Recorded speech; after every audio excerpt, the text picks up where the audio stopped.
কত দাম? এটা 300। বলছে এটা কোন জায়গার খেজুর? সৌদির খেজুর? হ্যাঁ লিবিয়ার।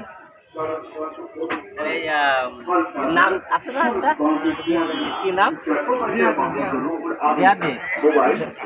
সবচেয়ে ভালো খেজুর কোনগুলা? ওইগুলোর দাম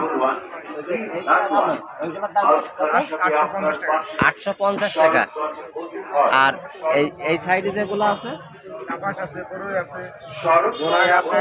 এগুলোর দাম কত? 450 টাকা, তাই না? আপনি কোথা থেকে আসছেন?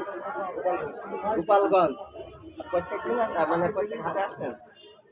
এখানে প্রত্যেক হাটে এই জায়গাটাই সরঞ্জাম এখানে আশপাশে থাকেন না, কিন্তু ডাইরেক্ট আসেন? সরকার বাজারে থাকা কোন জায়গায়? ও কফি হাউসের সাইডে মাস্টার বাগান। আচ্ছা ঠিক আছে।